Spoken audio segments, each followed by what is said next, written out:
Welcome to Figure Eight, where we feature inspiring stories of women entrepreneurs who have grown their businesses to 7 and 8 figures revenue. If you're in the mix of growing a bigger business, these stories are for you. Join us as we explore where the tough spots are, how to overcome them, and how to prepare yourself for the next portion of the climb.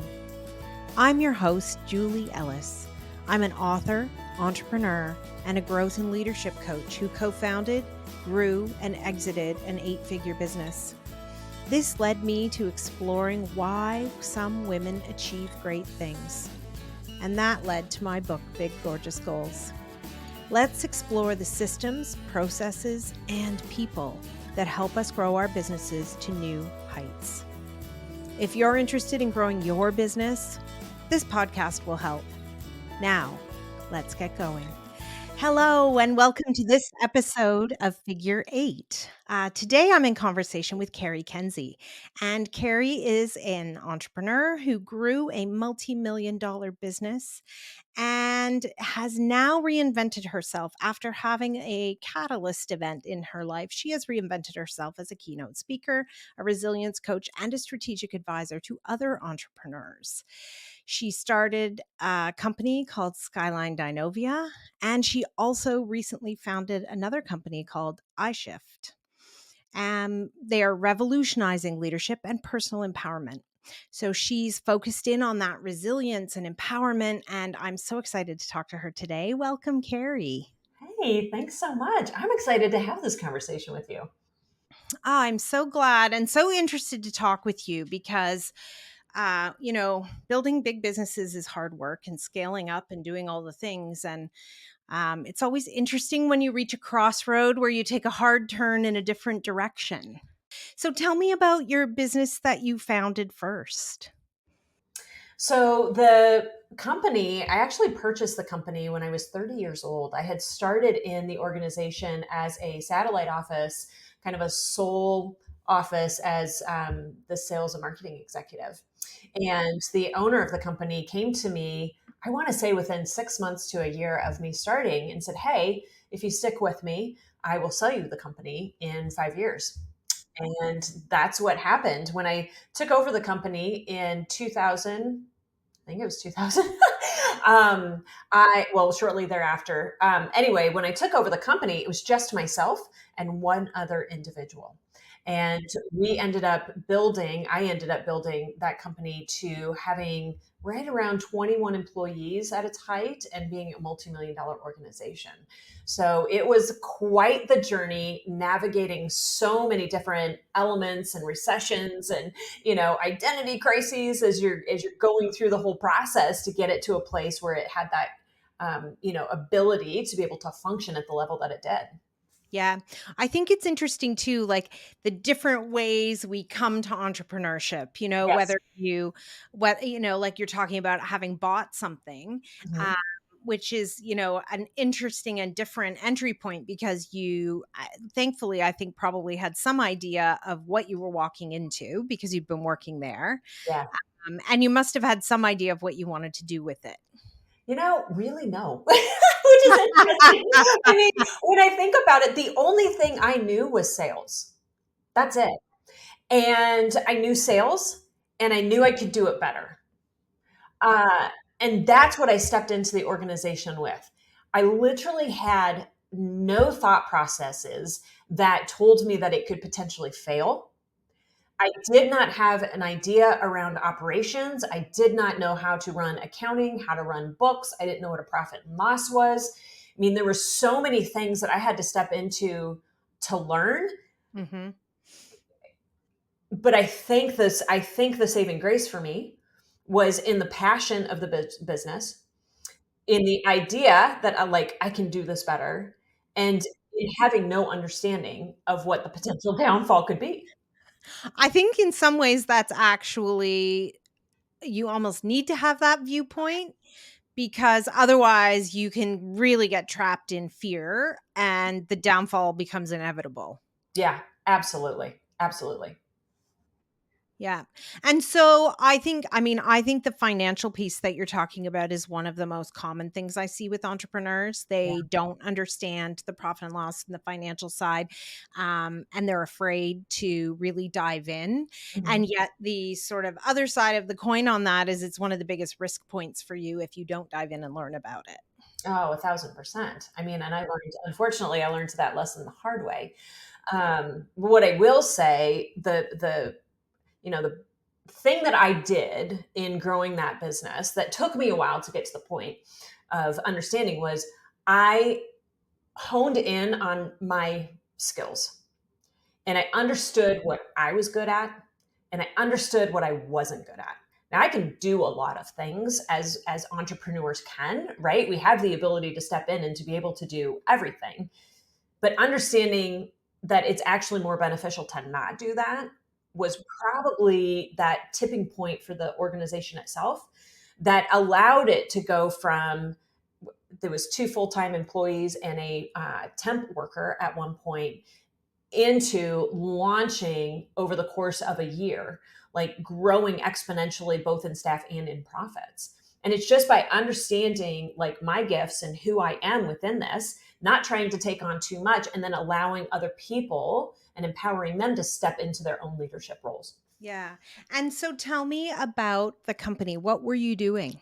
What was We the Yeah, we did three-dimensional and interior design. We specialized in trade shows, events, and exhibits.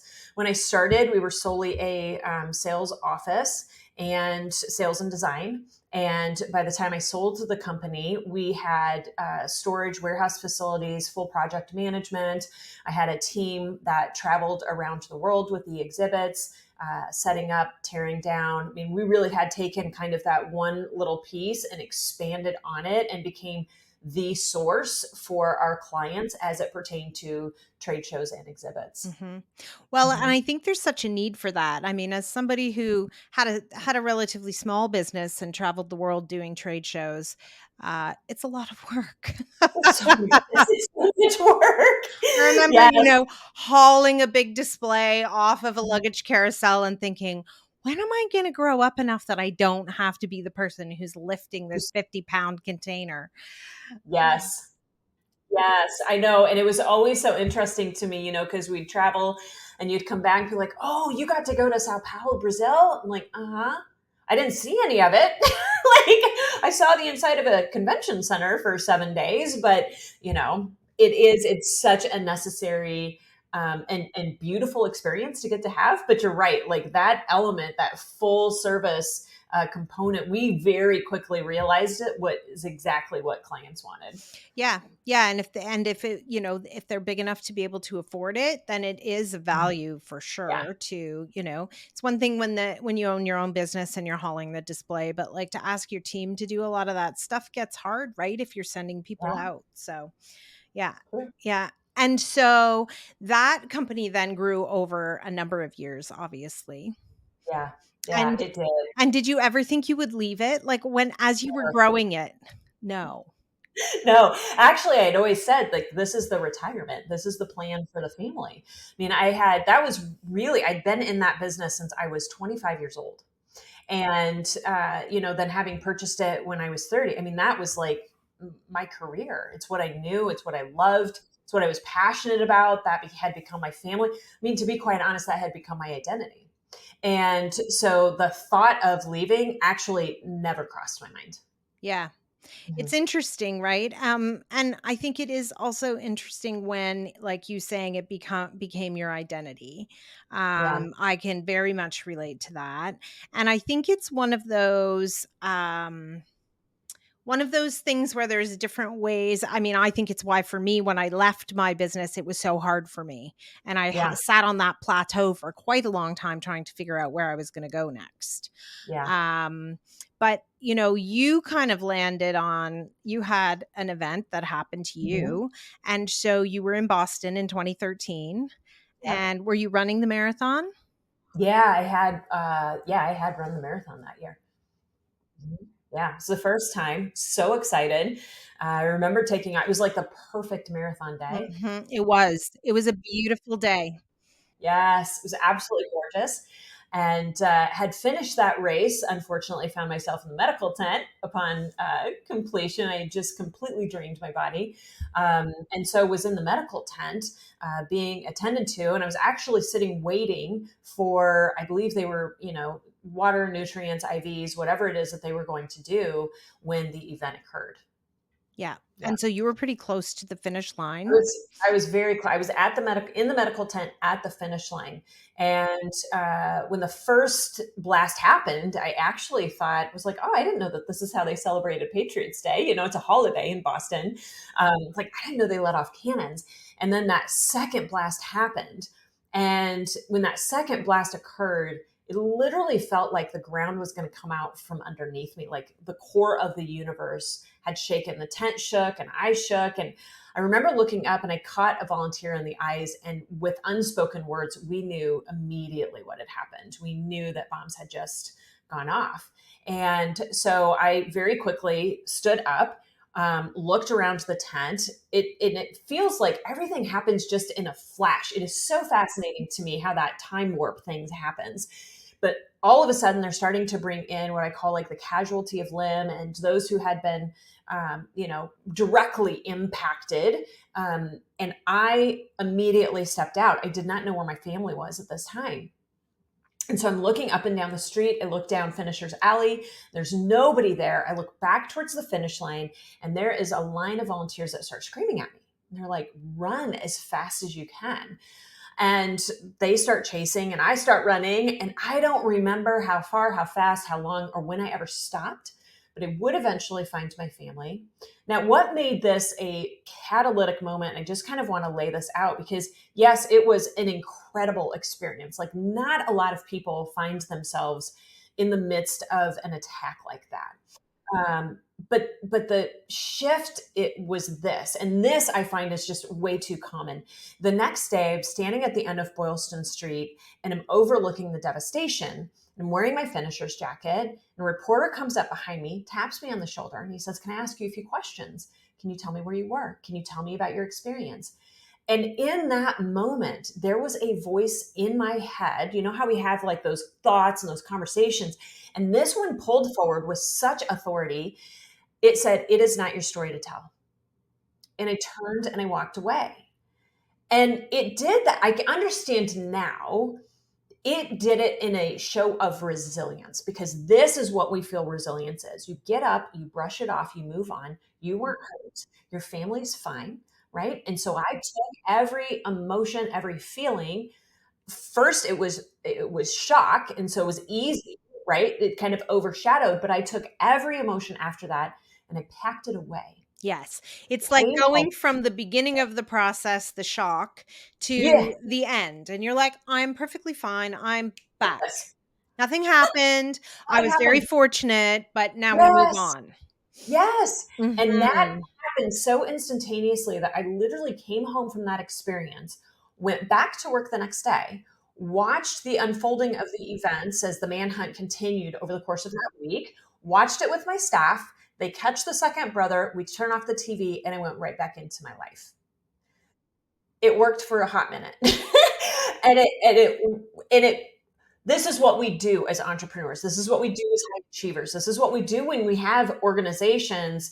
I don't care if it's big or small, is we take ourselves and we duct tape ourselves together, because if anybody sees vulnerability, if anybody sees weakness, right, that ground that shook from underneath me, it's going to come out and I will lose everything. This is the fear.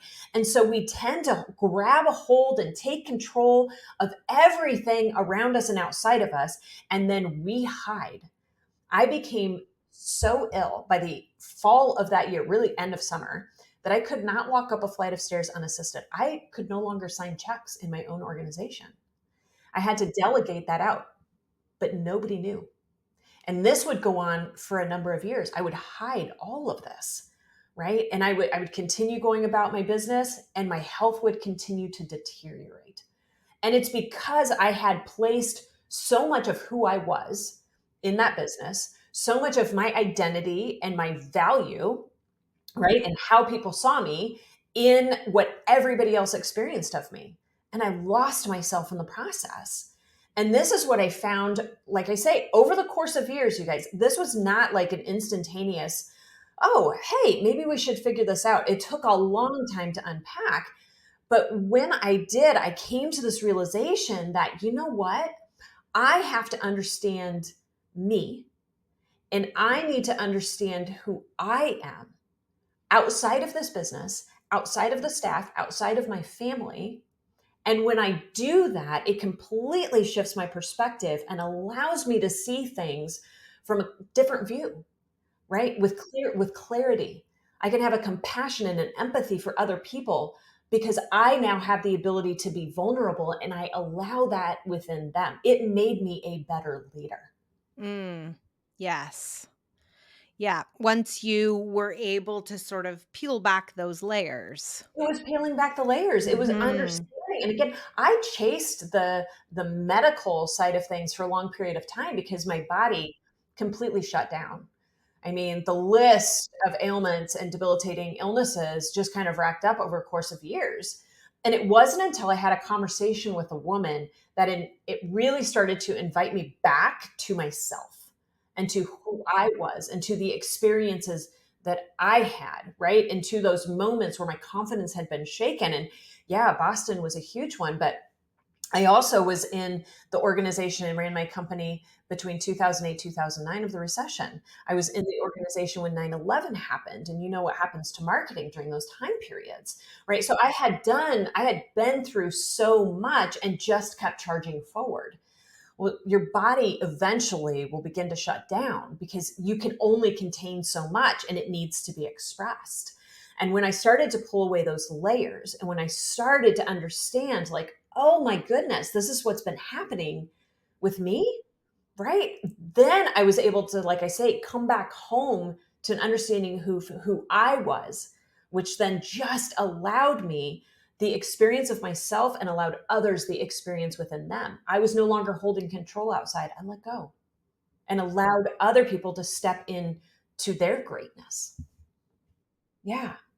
And how did you then, on that part of the journey, the sort Yeah. of, in the few months post Boston Marathon to the time you decided to sell the business, how Mhm. did that unfold for you? Oh my goodness, it was a journey. It really was.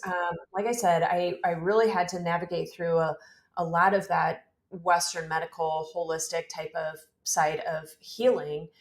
That went on until 2016. Really, kind of those moments, what I would say, the things that became very clear to me as far as like, how I was able to navigate through was one, I became very present, meaning that I had to allow myself moments to be in stillness, to have an understanding of what was happening, not just around me, but in me. And when I was able to do that, then that little nudge of intuition that we have as women. I mean, I think men have it too, but women, it just is very powerful. We just tend to shut it down. That intuition, that wisdom was able to start speaking and coming forward. And I would catch signs, right? We're always looking for signs. What's the next thing? What should I do?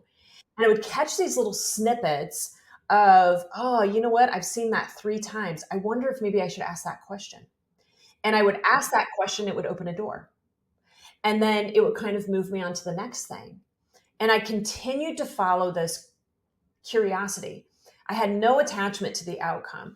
Typically, what happens is like the only time we truly make change or we tend to like become and come back to reconnected to ourselves is when we're brought down, right? Is when these kind of moments happen or when life changes abruptly and all of a sudden, right? Kids leave from home, um, a relationship falls apart or something happens in the business, then all of a sudden we have to take that look. That's that invitation by chaos, right? That's that invitation by confusion. If we can allow ourselves to become present enough in that moment to allow that confusion to happen and begin to unfold, we can get curious. And that's what I had to do. I had to follow this curiosity. It took me to a conference in 2016 where an email comes across my screen, and that just immediate reaction was I have to be there. I don't know why. I'm signing up for it. I don't care the cost. I don't care all I want. Like I need to be there. And I signed up, and that happened to be one of the major pivotal moments. Just in a conversation, I had a conversation with a woman. It's kind of like she slid a napkin across the table. She goes, "Call this gal up. I think she might be able to help you," right? Because at this moment, I haven't slept in 5 years, and or 3 years, and the chronic Lyme disease had kind of come forward. It's one of the things that I was dealing with. So I call this gal up, and I always joke when I'm speaking, like, she goes, "Yeah, so tell me about your childhood." Like, no, you don't understand.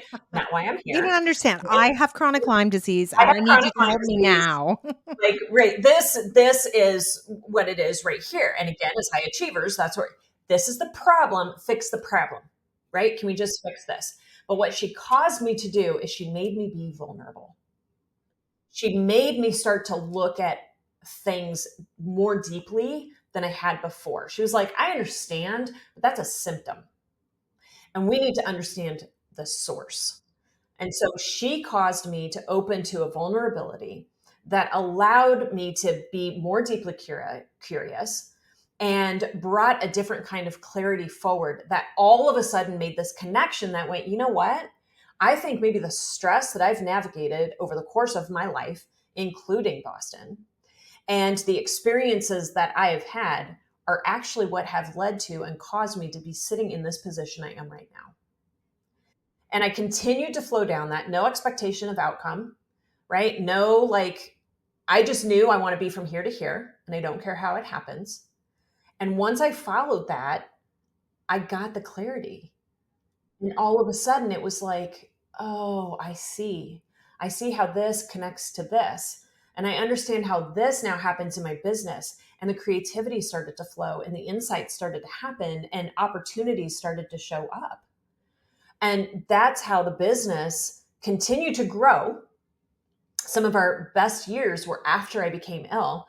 It's how it continued to grow, right? Because all of a sudden I had a different perspective, I had a different view. And I was able to let go of a lot of that control that I had earlier. And transformation happened, healing happened. And I came back into the wholeness of who I was. I finally understood my worth. Right. And so then how did that impact your decision ultimately to sell the business? Again, that was just one of those moments. I had no desire, interest in selling the organization. I actually had built a management team, and so I wasn't needed in the day to day operations. I had stepped out. I was already starting to build. Coaching and continue my own healing process. I was doing a deep dive in neurosciences and quantum physics. And so I really kind of was leaning in that direction. And I received a text message one day. And this text message was from a peer. And he said, "Hey, if you ever think about selling, I would offer you multiples of what you could get anywhere else." And I immediately, kind of that instinct, the same one that took me to that conference in 2016, I immediately responded back and I said, "I think you caught me on a good day." And then I went, what did I just do? And I sat with it, and I had to I go back into that like real present space with it, because I think we as entrepreneurs have such an amazing instinct and a wisdom within. But unfortunately, because of the way the system is set up and because of the expectations that are laid on us, we shut that down, right? We're kind of moving one thing to the next, and we make these quick decisions, or we ruminate too much, right? And then I'll talk myself out of it, which could have definitely happened in this moment. But I sat with it, and I really kind of asked the question internally through meditation, through prayer. And I was like, is this what I'm supposed to do? And I felt a very strong yes. And I thought, okay. I shortly thereafter received another offer and was like, is this the direction? Yes. And I just kept following that through. Yeah, Yeah. I do think it's one of those interesting things about timing because Mm, ultimately, as an entrepreneur, I think what you build in your business is your future. It's not, you yes. don't have a pension, you don't have, if you have health coverage, it's because you are buying it for yourself within your own company, and there's no assurance you'll have it forever. All of those pieces that kind of come with having your own business. And it's not like magically one day at retirement, somebody's going to appear and buy it, right? So your own good timing isn't always what is going to play out in real life. Mhm. Yeah. Well, and I think too, it is that idea of like, yeah, it's that, you have the plan, like I did. I had the plan. I was going to be in this organization. This was going to be the retirement. You get a text message, and I could have stuck with, no, that's not the plan. This is the plan. This is the thing that I set out to do, as opposed to listening to kind of that wisdom or that guidance or kind of that nudge. And to this day, this gentleman who purchased the company and I both are like, I am so grateful that everything played out the way that it did, because I was in the marketing business, trade shows and events, and we all know what happened in 2020. And had I not listened to that intuition, had I not followed that kind of gut reaction, I would have lost my business because of the pandemic, right? So I think too, it's that learning to trust yourself and learning to trust that inner wisdom and that inner knowing, but allowing yourself that moment to just sit in the midst of the chaos, in the midst of the confusion, and bring a curiosity to it, because when you do that, the answer will arise. It comes from within. Yeah. Yeah. Yeah. Yeah, and I think it is one of those things where, like, why not? Why not have the Right. conversation? I mean, maybe it wouldn't have Yes. gone anywhere also. That was entirely Right. possible in that moment. But why not? Exactly, right? Just kind of see where it goes. And since then, that's kind of how I've navigated my journey, right? It's took a deep dive into studying and all the classes, and my ex-husband at the time would say, "Gosh, why are you doing all of this?" And I go, "I don't know. I just know I'm supposed to." Right? And so it's just continuing to follow that, not be attached to anything. I mean, that's where the beauty arises. That's where we get to be ultimately, creators and creatives and leaders, not just for the people around us, but for ourselves. Yeah. Yeah. And so how has that freedom, the after of Mm. selling the business, led you to what you're doing now? Oh my goodness. Well, I would love to say that it was like instantaneous. I knew exactly what I was going to do. It took me a little bit, right? Because I think I'm going to call it like the entrepreneurial corporate hangover, right? It doesn't matter the work that you do or the questions that you ask or the deep dives that you do. There's still that little bit of, remnants of what had been and what you had done and the success that you had that kind of hangs out. And sometimes being incredibly successful can be detrimental. And I say that because here I had this amazing, successful, like thriving business, and now I step out to do something different, and it's like, oh, but can I do that again? Right? Maybe that was it. Maybe. And then we're always measuring up, right, to like what had been, and then the self-doubt comes in. I mean, it's just a fascinating journey that we all have to navigate, right? And so I kind of worked through that in order to get to a place where I was like, you know what? I feel confident and comfortable. And because of the journey I've navigated, right, throughout the course of a lifetime, and specifically within business and then that catalytic moment, I think I'm pretty sure what I need to be doing moving forward and helping other people navigate those same types of journeys. Yeah. Yes. Yeah, but there's that little voice at 3 a.m. that does come and say, "It's the best thing you ever did in the rearview mirror." Like, come Right? on. Yes. How are you gonna top that? Right. Yeah, it's so true. But I tell you what, the one thing that I say is, and when I'm working with clients or when I'm speaking, like two things. One is that if you've had it It's meant to be yours, only better. So if I've been there and I've been that successful and I've done those things, then that kind of success, that level of success is meant to be mine. It's just meant to be better, Mhm. right? Yeah. And then Yeah, it's a springboard of some it kind, isn't it? is. It just very much Mhm. is, right? And then I've never known, because I think the other thing that kind of keeps people stuck in a position is the taking the risk on themselves. No matter what they're doing, no matter if they're changing positions, shifting, uh, careers, or stepping out of the entrepreneurial journey into something else, right? It's a risk you're taking on yourself. And sometimes that can be the scariest thing. And then I look back and I go, I've never heard a story or had a conversation with somebody who went all in on themselves and it didn't work. It's true. Yeah. It's true. And it doesn't always work the way you think it's going to at the start, True. but when you go all in, it does It work. does. It does. Absolutely. Yeah. Yeah. Yeah, and I think that's like it's the like you need to drive it forward and have the vision, but you also have to stay open to allow yourself that recalibration as you get going down the path, Yes. right? And the faster you're going, the more quickly you need to notice when the recalibration is needed. So true. Yeah, that is so true. And it is. It's like you've got kind of those guardrails, right? But know that ultimately you can be super creative within it.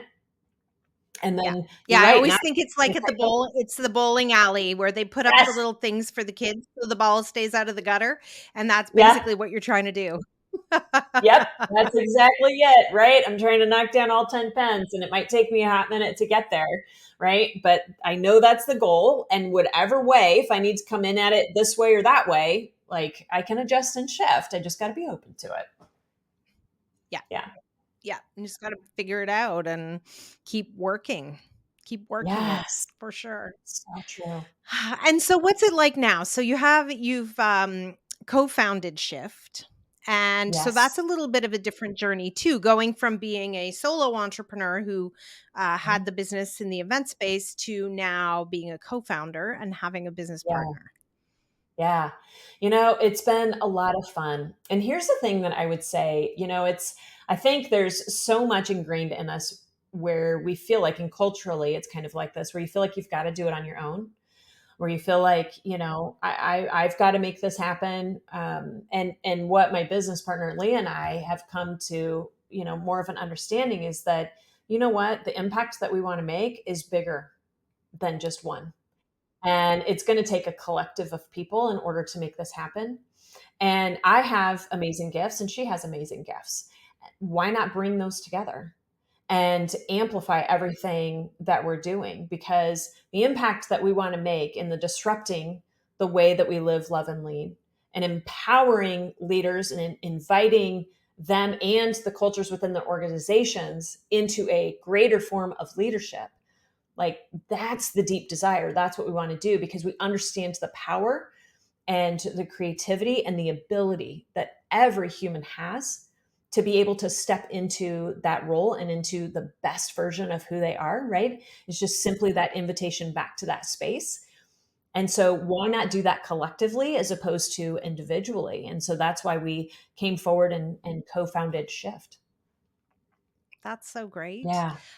Because I do think it's one of the things that um you've got to get out of your own little echo chamber of thinking and of perspectives Yes. and bring in, it's so much easier when you have other people, who are cheering you on along the way Oh, and who are sharing their own lessons with you and all of the different, mhm. pieces about what that is like. Yeah. Um, yeah. Yeah. Yeah, because I went through a phase, as an entrepreneur where I was like, okay, I'm an operational leader within this business. Mhm. So, I'm going to sit at my desk and put my head down and work. But that actually was not what I needed to do. I needed to go out into the world and meet other people who could, talk to me about the problems they were solving in their businesses. And I could learn from them and they could learn from me. And it would make it easier for all of us. Yes. Yeah, it is. It's in that collaborative spirit, I sit on the board of the National Association of Women Business Owners, their institute side as well. And, we're seeing so much of that beginning to shift, I think, collectively, where we had been in such a competitive hustle culture for such a long period of time. And I believe that women are coming to this place of realization where they're like, you know what? I don't want to do it that way anymore. And it'd be great if we could start to kind of lay down those arms and come together in more of a collaborative spirit, in a sharing of those insights and a sharing of our stories, and in a connected way that just helps to amplify everybody. And so that's what I'm starting to see. Hmm. Yeah. And I think, we can all win. There's Right. room for everybody. And my desire is really to see us growing bigger businesses and Yes. to really like stepping into that greatness and the magnificence that we have and saying, I can see other people doing this and I want it as well. Yes, absolutely. I think, in the beginning of the, Skyline, when I had that, I thought I had to, I thought I had to do it. It's my company, right? So I've got to do it and I've got to make the decisions. And I remember very clearly sitting in a meeting, and I was with a group of other business owners about the same size. And, I'm sitting at my computer and I'm doing all I'm supposed to be in a meeting, but, you're checking the emails and you're doing all the things, and is everything still running? And, entrepreneurs say all the time, I never get a vacation. It's like the moment I leave, everything goes crazy. And they looked at me and they're like, would you stop? Stop it. You need to hire somebody to do operations. And I was like, I can't afford to hire somebody to do operations. Like, no, I've got to do it. I've got to figure this out. And I tell you what, the moment I did, everything flipped. It's like the moment I let go, the moment I went, you know what? I can't do this on my own. And it's okay to bring somebody alongside me in this journey. Everything exploded in like a beautiful way, right? It gave the opportunity for everybody to just really be able to sit in the expansiveness of who they are. And so that's what I want leaders and entrepreneurs to understand, that, we hold things so close and so tight because we feel like we have to, right? We've earned that position. We need to hold that position. We got to prove that we're worthy of being at the helm of the ship. But at the end of the day, it's like, you know what? No, just relax. We've got to let go. We've got to empower the other people. We have to understand who we are and our gifts and what it is that we can truly offer to this organization, when at the end of the day, it's your purpose, it's your mission, it's your values, it's your story, right? Because that's why you brought it forward. And then allow everybody else to take it and to run and to help build it and to help grow it. And stop thinking you have to do it all on your own, right? Because you are so much bigger than that organization. Yeah. Yes. And I think people forget to ask themselves can you afford not to? Yes. Right? It's the I can't afford, I can't afford, I can't, Mhm. the timing's not right. But the bigger question really is, but can you afford not to do this? Can you afford not to hire the operations person? Because really, what Well, would have happened if you hadn't? You would have stayed small. Well, and here's the thing too. I want us to think about this, and this is a part of Shift, and what we're really efforting for people to understand is we just talk about that return on investment, right? So when you're saying, can I afford not to? Right? Can I afford when I can't afford it? Well, can I afford not to? Because we look at it like, okay, well, what's that return on investment? Like, how much more is that going to offer from a profitability standpoint? What about return on life? What about return on you and your mental health and the anxiety and all of the burden, right, that we're continuously carrying around, or the fact that I don't have the ability to like be home with my kids the way that I want to be home with my kids because my head is constantly worrying about the next thing. So when we look at that, it's like, gosh, can I afford not to? Not just from a ROI standpoint, but from a return on life standpoint. You can only sustain going at the particular pace you're going for a period of time before your body will eventually say no the way that mine did. When it shuts down and it's like, you know what, sister, let's try something new. And I think you can only sustain yourself in like we wear a lot of hats as an entrepreneur, and some of those hats we're not very well suited for. And those are the big like energy and life drainers Yes. from you, I think. And so it's also about, figuring out how to put people in place to mitigate those kind of, less strong areas or weak areas that we all have, because we don't like looking after those areas and we're not No. good at it. And so it's very stressful. Well, it's stressful, and then what it does, and I don't think people understand, is when you're sitting in a seat on the bus that's not positioned right for you, it is stressful. It causes anxiety, right? You're drained, your energy is completely depleted. You don't have the ability to be creative. You don't have the ability to have the insight or see the opportunities or the possibilities that are sitting around you because your mind is cluttered. It's clogged up with all of the other things and your energy is drained. We have to have that energy flow. We have to be filling our bucket, right? We have to feel energized and excited about what it is that we're doing so that we can keep that inspiration, that insight, that opportunity flowing for us. Yeah. Yeah, Yeah. And so that the drag doesn't take you out of your zone of genius as well, because yes, that then you start to not even be inspired by the things you're really good at. exactly. So I think that's really great advice. Yeah. Good. Well, thank you so much for joining me today. This has been a really interesting conversation, and I love seeing the journey that you've been on. And I look forward to following you and seeing how things grow and blossom at Shift. Awesome. Thank you so much. This has been a great conversation. I appreciate it. I hope you enjoyed today's episode. Please remember to hit subscribe on your favorite podcast platform so you won't miss any episodes. Figure Eight isn't just a podcast. It's a way of seeing the big, gorgeous goals of women entrepreneurs coming to life. If you're interested in learning more, you can find my book, Big Gorgeous Goals, on Amazon anywhere you might live. For more about my growth and leadership training programs, visit www.julieellis.ca to see how we might work together. Read my blog or sign up to get your free diagnostic. Are you ready for growth? Once again, that's www.julieellis.ca. When we work together, we all win. See you again soon for another episode of Figure Eight.